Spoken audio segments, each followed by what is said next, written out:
बच्चों, आप लोग घर पे कैसे होंगे? अच्छे होंगे आशा करते हैं। और घर पर किताब वगैरह पढ़ रहे होंगे।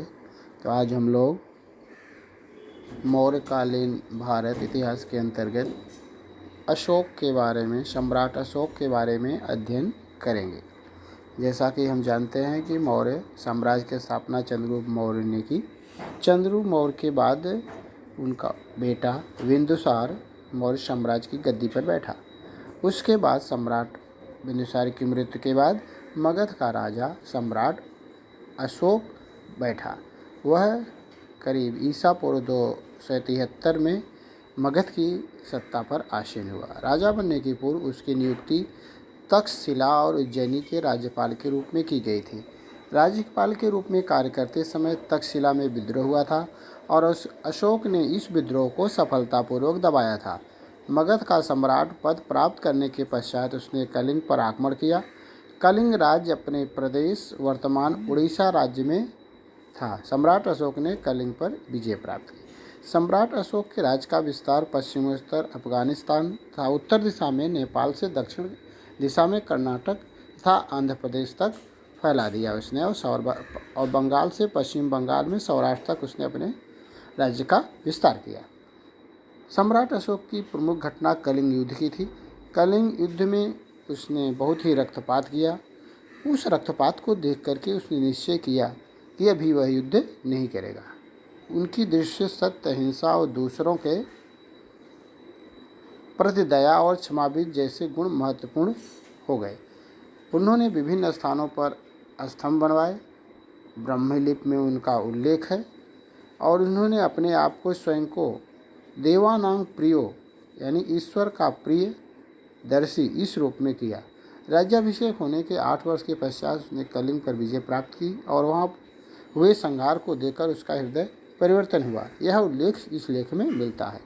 सम्राट अशोक के दिल्ली टोपड़ा के एक लेख में चमगादड़, बंदर, गैंडा आदि का शिकार न करें, जंगल में आग न लगाएं जैसे कठोर प्रतिबंध लगा करके रखे हुए थे। अशोक ने धर्म का प्रचार किया।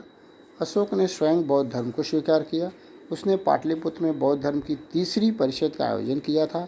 बौद्ध धर्म के प्रसार हेतु अशोक ने अपने बेटे महेंद्र और बेटी संघमित्रा को श्रीलंका भेजा था।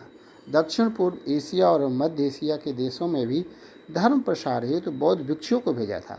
उसने अनेक स्तूपों और विहारों का निर्माण किया था। अशोक ने मौर्य साम्राज्य का बहुत विस्तार करने के बाद बहुत सारे लोक कल्याण के कार्य भी किए।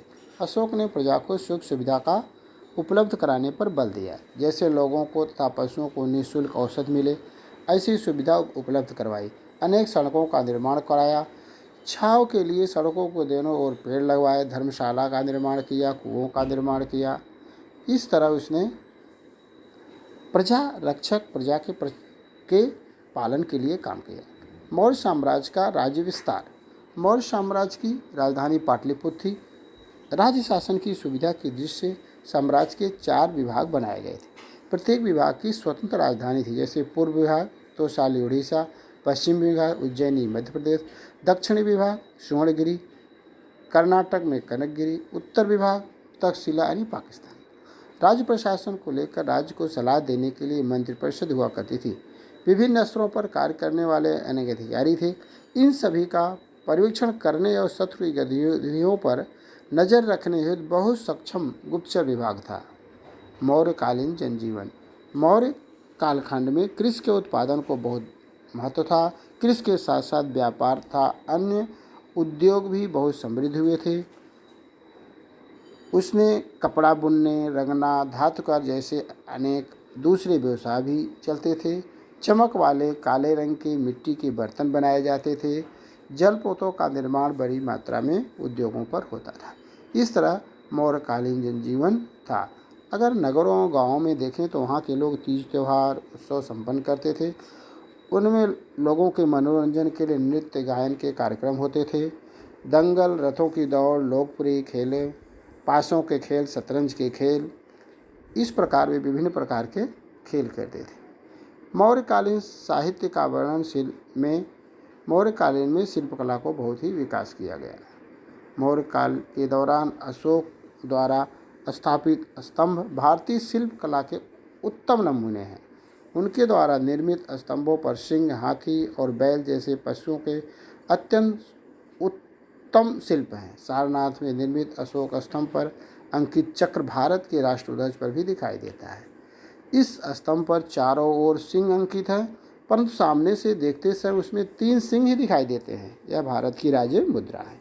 अशोक के कालखंड में उकेरी गई बराबर टीलों की गुफाएं प्रसिद्ध हैं। ये गुफाएं बिहार में हैं। भारत की गुफाओं में यह गुफा सबसे प्राचीन है।